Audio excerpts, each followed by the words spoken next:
Welcome to the Moms I Know with Sheila Walsh-Dunton and Maria Anderson-Farner. Two moms on a mission to reclaim childhood and take you from surviving to thriving on your parenting journey. Curiosity is the one thing invincible in nature. Freya Stark. Hi, this is Sheila. And this is Maria. And we want to welcome you to The Moms I Know. So, this is our first episode, real episode of Season 2. You got our little introduction last week. But today we are super excited to bring you a really good friend of mine who is a transition life coach. Her name is Kate Robbins, and I just want to say I have known Kate now for a couple years, probably 2 to 3 years, and we met through a coaching program, and we were from the same town. And this was a program that was launched kind of nationally, and lucky us is that we were two of us in the same town. And so because of that, it was a natural fit, and since then we have really been great friends and realized how much we had in common. So that was super exciting. So welcome, Kate, and thank you for being here with us on The Moms I Know. Thank you so much for having me. It's really a treat. I'm really honored to be here. I love what you two are up to, and it's great to be able to take our friendship to working together and also to be with you, Maria. It's been some years since I met you, and in the context of homeschooling, and now we are, moms I know together. It's great. Full circle. Yeah, nice. Exactly. So today we're going to be talking with Kate about curiosity, how to embrace the power of curiosity and be an advocate for our children. I love that because I think it makes it interesting. It makes it participatory, and not just observing, but really that curiosity is that spark. Absolutely. I found in my life that the more that I can bring curiosity to every moment, even the challenging moments, and especially the challenging moments, the more that I'm able to navigate and really tap back into the flow of life and conquer any hurdles that really arise. I love that. And in doing so, you feel like you are healing the inner child. Yeah, so the work that I do under the umbrella of Clarity Council, the transition life coaching, more and more I notice that what I'm facilitating is the healing of the inner child with my clients. And then once we can really heal those places of wounding and conditioning, then those folks can really just shine their light into the world again and find their life purpose. So it's been really powerful. That's fabulous. Really, with all of the work we're doing, I think that we just keep coming back to this idea that we all have these childhood issues that we're dealing with. And I don't know a single adult who doesn't have something that they're working with. And then our children become sort of the triggers for these things that we're dealing with. So when we heal ourselves, then we can really work with parenting with this deep intention and creating a whole different childhood for our children and allowing them to really be who they want to be. Yeah, absolutely. I mean, I find that every trigger I run into with my son is an opportunity for healing my inner child and clearing the generational karma of my family and creating like a pivot that allows him to be awakened in my experience and in his own experience as he develops consciously. And it's so potent, and we get closer every time. So conflict can usually push people away from each other. However, if you meet it with curiosity, like, why is this coming up right now? And how can we work together to move through it? Then this magical thing happens and you get closer and your heart just opens. So it's powerful work. Yeah. Beautiful. That is really lovely. I love going further. But you know what? It takes time. Yeah. And that's our problem that, Marie, that we've talked about, is this like we're rushed, we're, and sympathetic, we're surviving. I mean, just this morning when we came in, we're both like, mom life, like dropping kids here and doing this and doing that. But it's really, it's how do we make the time? Like how do we know, like stress the importance of that, taking a break and going there now? I will tell you, even this morning, like you said, I felt rushed for time, and that is a really unusual thing for myself and my son because we're homeschoolers, right?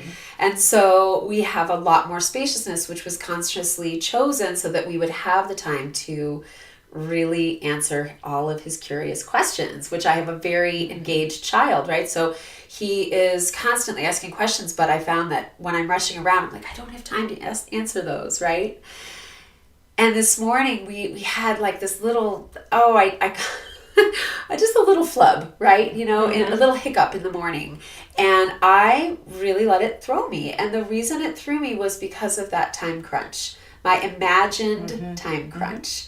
And ultimately, when we got through it together and when we got to the other side of it, it was maybe a 5-minute issue. It really was not something that took all that much time to really address and to find ourselves on the other side with plenty of time to get everything done, So if we kind of set that illusion of time aside, because it really is a man-made or, human-made creation, and realize what's most important is right in front of us, and that connection, maintaining that connection, and then going into the curiousness of, it's like that deeper exploration of the situation at hand. I think that, we will all feel much more success in navigating those hiccups. Yeah. That's great. And it's also, I guess, the human piece too. It's not perfect every time. And we have to forgive ourselves. We have to, right? There it comes in. We have to forgive ourselves for being human, and then maybe not in that exact moment, but maybe later, take it apart, untangle it, tease it apart a little bit, and see like where did that really come from?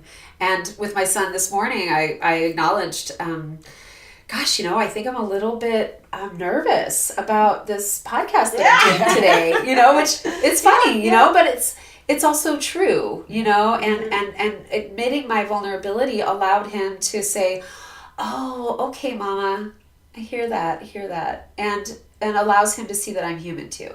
I'm just I'm not a superwoman as I think a lot of our children think that we are. Yeah, well, I thought that of my mother, of course. But I love that you're using the curiosity then to go within in that moment and say, wait a minute, what is this about? So this is your whole practice, huh? That's my practice, and it's not always pretty. I can't say that I was holding all the grace that I love to hold this morning as I would like to. However, that's okay, and if we can practice that forgiveness and then really get to the other side. I really don't ever want to feel that my son and I separate from each other's presence without having a conclusion. So there for me, it's like, okay, I'm having this emotion. It is sticky and icky and I don't want to be having it.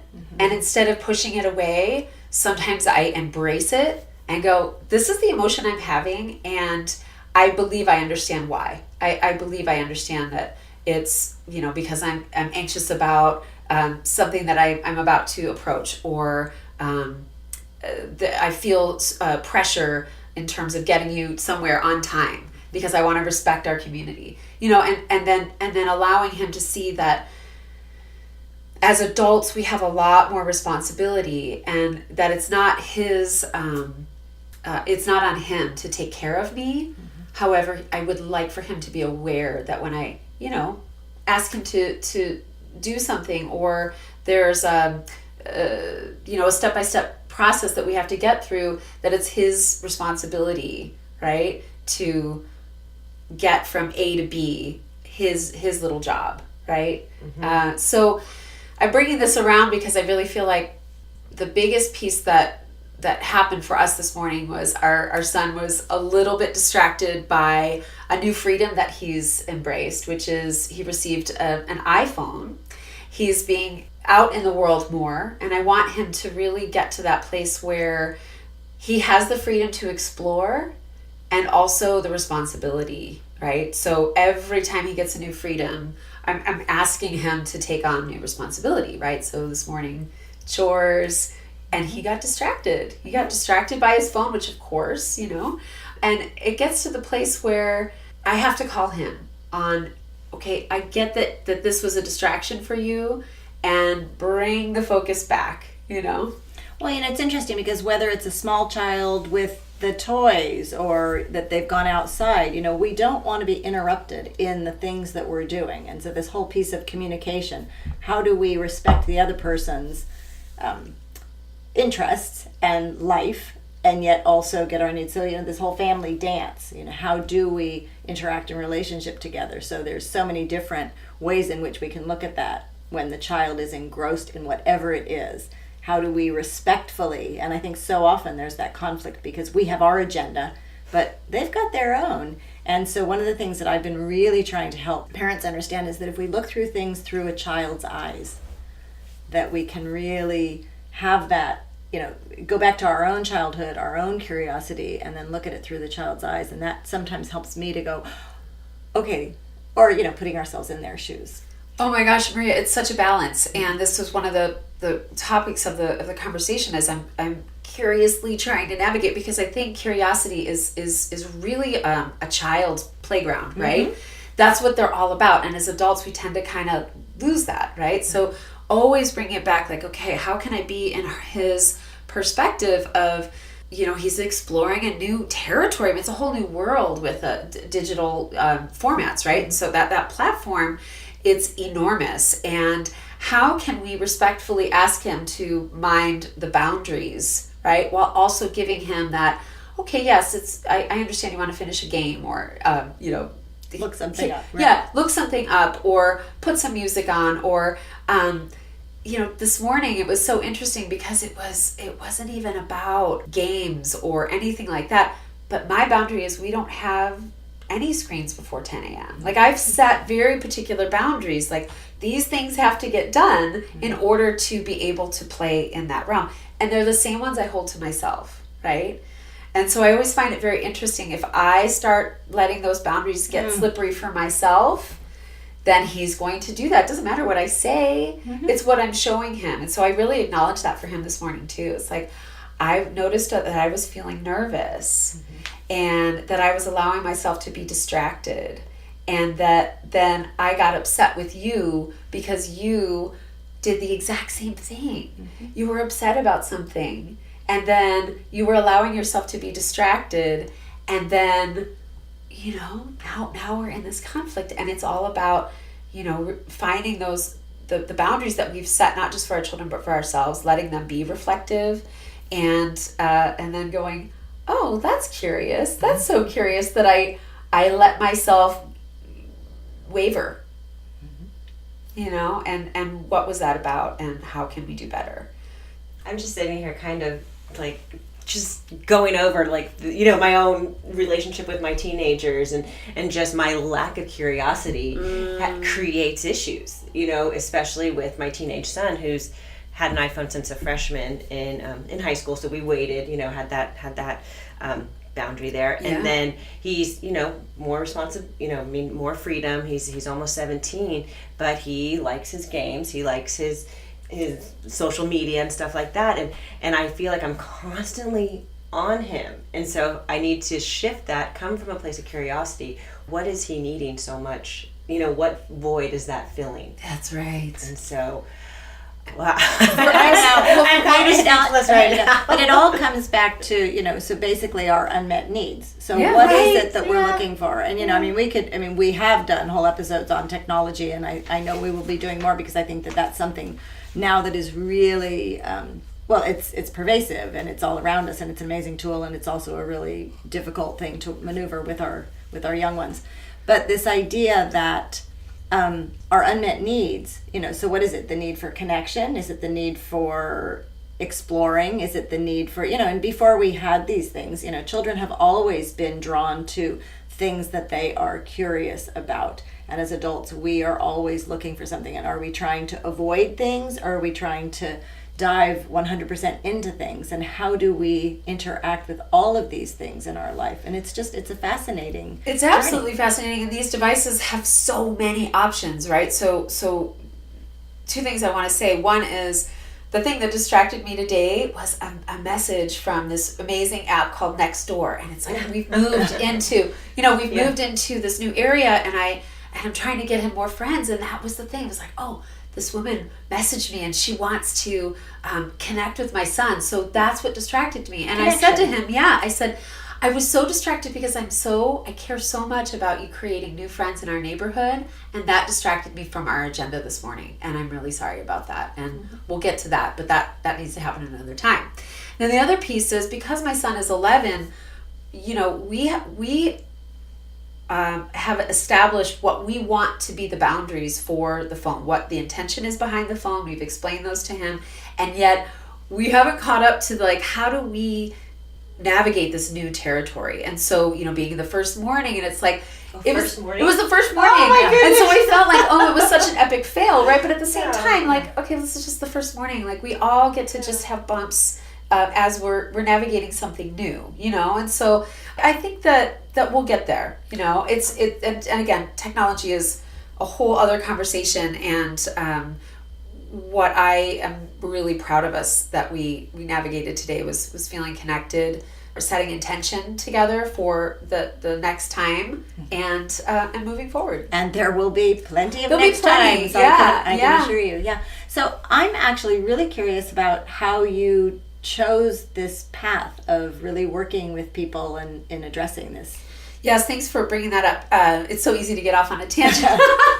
Well, today I'll share with you very briefly that I was noticing some behavioral issues with my son. Right around the time he was 4, I felt like this stuff should be changing by now. A lot of the emotional outbursts that were, say, 20 minutes, uncontrollable tantrums that, I couldn't move towards or move away from and find resolve. And I remembered having the same experience as a child. Like, I had a visceral memory of it.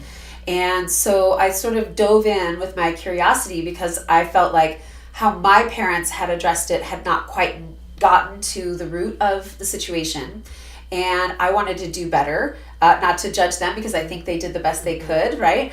And so I immediately thought, okay, what are the situations that I need to resolve? Finding more emotional stability in the home place, that was number 1. Number 2 was checking to see if there was something going on with him on a developmental level. We ended up going to work with an occupational therapist. That was profound. We started work with a homeopathic, a constitutional homeopath. So we have a remedy that we've been, using. That was another wonderful avenue. The thing that was so frustrating during that time is that everyone was so quick to diagnose him as ADD. And I think that that's very prevalent in our society. And I really want to, be here today to take a stand for parents who believe that, hold on a minute, I'm not quite ready to label my child and then medicate. Or if you choose that, great, that's the choice you've decided, looking at everything that is presented to you that you're going to do. However, there is other choices. And when we first started talking, Sheila, it was that this was sort of the premise of really what I wanted to bring to the podcast, is that our choice was to look at all the alternative and holistic avenues to really resolve what, again, I felt was sort of a generational karmic issue that I took years and years as an adult to resolve through various modes of therapy and somatic work like yoga and Buddhist studies, things like that. So you can't throw that all on a 4-year-old, right? So I worked with wonderful people in our community. I have studied energy medicine myself to support my work in the world of yoga and massage, and worked with him with that as well. So I want to thank my teachers, Gitanjali Hemp, who works with the Centara system here in Santa Cruz, and then also Karen Cohen, who is an amazing homeopath in town. She's my homeopath. Yeah, she's incredible.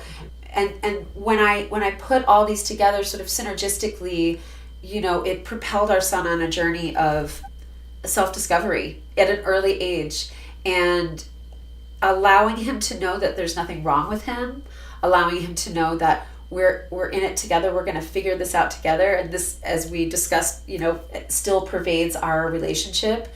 And we've taken every step, and I would see things working for him, and I started doing the homeopathy as well, and it really changed my life. And so, all of these things, fast forward, from age 4, now he's 11, I talk to people, and he is often considered highly emotionally intelligent, and I believe it is because of our work together. I don't think that we're just born emotionally intelligent. I think that it is something that we nurture and that we learn from our parents and our community. And that is a very different story than the diagnosis of ADD or ADHD. And a very different experience. I believe that he has moved through the challenge of his big emotions, and we still can have big emotions, and we resolve them in a completely different way now because of all the processes we've learned. So I bring that to my coaching because, like we said earlier, we are all like working with healing our inner child. And the more that I approach my clients with that same curious, like, what's going on here? Like, is it something physical? Is there something emotional? Is there something mental? How can we address this in a way that's not just saying, here's your diagnosis and here's your medication and good luck? It's all about like really holding the person through a transition of getting to know themselves, getting to accept themselves, forgiving not just themselves but their conditioning, their circumstance, and moving forward with mindfulness and confidence and love. So that's long-winded answer to your question. But that is, it really, I've noticed more and more that the way I work with my child is informing the way that I work with the inner children of my clients. Fabulous. Yeah. I'm so inspired by you. Aww, Seriously, I'm going to go home with some like new parenting just a little bit more. I mean, it's a practice. It's like parenting Absolutely. is a practice. So it's just like, I'm going to be a little bit more curious this evening, and it's just, thank you. Yeah, and the curiosity, I really feel like in terms of addressing the time piece, it slows us down. Mm-hmm. It slows us down because you take that moment more and you go, okay, I can see what's happening here. And we use our mindfulness, we use our awareness, and we even ask for questions, like so many more questions. Yeah. And then the child feels more seen and heard. And then they, by that example, as we were saying earlier, by us exploring for them and with them, they learn to do that for themselves, and they'll take that through their whole life, right? So it's that, how can we teach by example? Teach them to be curious, allow them to kind of question, where is this coming from? And then get to the other side. And you don't always have the exact answer, but if you keep that open mind, the answer comes. It like fleshes out, right? Well, we all have those needs to be heard, to be seen, to be honored for exactly who we are, and even just the word curious. When I say to somebody, I'm curious, tell me more about what you're feeling right now. It's such a gentle invitation instead of saying, what's wrong or what's going on, because that's this implied there's something wrong with you, instead of just, I'm curious, tell me more about what's going on for you right now. I see you have some strong emotions. And so this tool that you're giving us of stopping in the moment, thinking a little bit about, what's going on for us, looking through the child's eyes, what's going on for them. I mean, I can see this really transforming so many of the ways in which I communicate, and just taking, and it doesn't really need to take that much time. It's just that kind of stop for a second. And I see so often we react instead of respond. Oh, gosh. And if we can just take one deep breath, even ask ourselves that question, and stay with it for a minute. Stay with it. And then slow it down. And like you said this morning, 5 minutes, and you resolved it. And I've been following some other kind of relationship things going on right now too.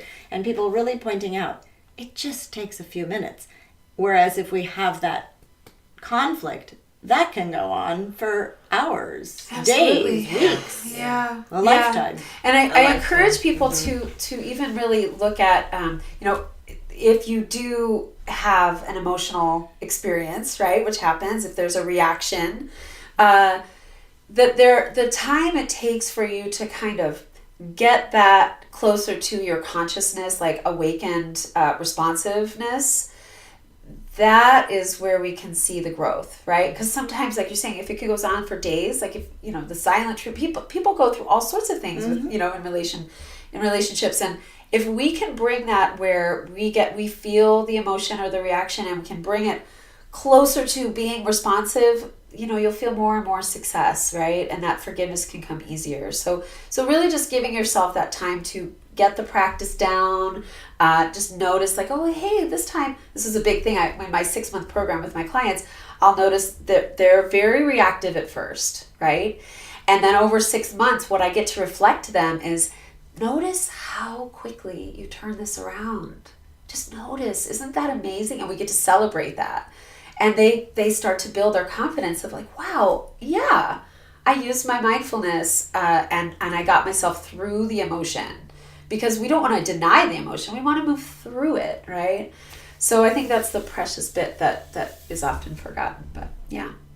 Well, the flip side of that too is that every time we have that conflict, that erodes the trust, it erodes the love, it erodes that intimacy. And so, when we're in relationship with, our significant other, we look at that. And then with our children, they need to know that they are safe, secure, loved, honored. And so every time we don't take that time, or every time we react instead of respond, we're eroding that a little bit. And so I just look at, oh gosh, where were you when I early on in my relationship or with my children? I tell you, that was the thought on my mind today. I thought, Kate, you got to get it together, because if you want a teenager that trusts you, you have got to honor that he makes mistakes, that he is going to feel a contraction when he makes that mistake, and how are you going to meet that?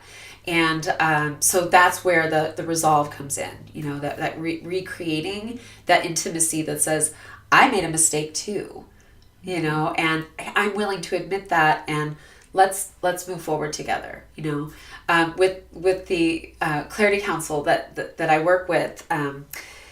The big thing, as you said earlier, is you go, I'm so curious about that. And this, I want to acknowledge my energy teacher, Geeta, again, because when I was training with her, she said, the most important piece of working with your intuition, which I think a lot of us are disconnected from, the most important piece is being curious. So say someone's having a conversation like you mentioned earlier, and we hear a little something that's like, and we make a mental note. I'm going to ask them about that.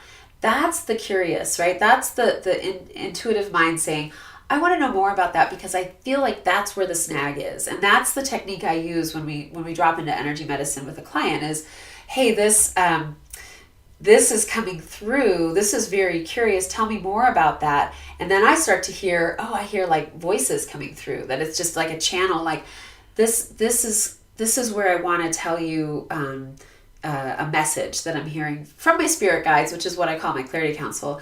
This is the message. And then often I'll hear a response from my client that says, oh my gosh, that sounds exactly like, a previous partner would say, or this is what a relative had said to me, and that just healed me on some level that you cannot possibly understand. So if I don't trust that following the curiosity as the facilitator, then we miss out on all the magic of a session that we're having together. So it's that listening a little deeper than you possibly think you can, that exploring the curious place, that the messages come through and we find the healing that is so deserving for all of us, children and adults. We can create a whole different world. I'm just like, aren't you? I think Maria and I are both just sitting here, just taking this all in, Kate. You have so much your energy and everything. It's just, oh wow! Yay! And I just want to share, say thank you so much for being here. Thank you. And I want you, our listeners, to know that if you want more of this, you can have it, because Kate can be found at www.theclaritycouncil.com. And council is COUNCIL. And there you can subscribe to her monthly newsletter and actually be able to receive a free remote energy session. One thing where I love seeing my weekly dose of Kate is she has a live Facebook Lives every Wednesday at 9 o'clock Pacific Standard Time. Get Clear with Kate. Yeah. Yeah, so that's on my Facebook business page, which is Clarity Counsel, and it's 9 a.m. Pacific, and it's every week. So I show up and give wisdom from the heart, and I also offer free coaching there. So if you have any questions on the topic that is at hand or anything else that you want to bring to the table, I'm there every Wednesday to, counsel and give you what I've got. So I love it because yesterday's one was about tryouts. I mean, about bringing her son to soccer tryouts and everything, and being curious about that, and how do you help your children have goals, and how do you help them be prepared for goals? So I got a lot out of it. Thank you. Thank you so much. Yeah, it was really, really fun. I love that. So it's real world application of much deeper intention principles. Absolutely. Way to sum it up, Maria. I'm looking forward to tuning in more. Thank you. One of the things we love to ask the people that we interview is if you have a guiding mantra or some words that you live by that we can leave our listeners with. And I love the quote that you shared with us that we opened with today. So thank you for that. Yeah, that's a really great one. If you don't know Freya Stark, you should check her out. Search her on the internet because she was quite an explorer. My mantra that I use in my work and in my life is follow the curiosity. It will lead you to your life purpose. Yeah. Love it. Yeah. Thank you. Well, thank you so much for being here with us today, Kate. I'm just full. I'm feeling very grateful that you were generous with your time today and that we got to have this time together. And I just feel that these things that you're working with are so key to really helping us become better, stronger, more well-intentioned parents. And so we just appreciate you sharing all of this wisdom today. Thank you so much. I love being here. I really love what you two are up to. And thanks for this podcast. It's really a gift to us all. Awesome. Thanks. Thank you. All right. We will see you next time on The Moms I Know. Bye.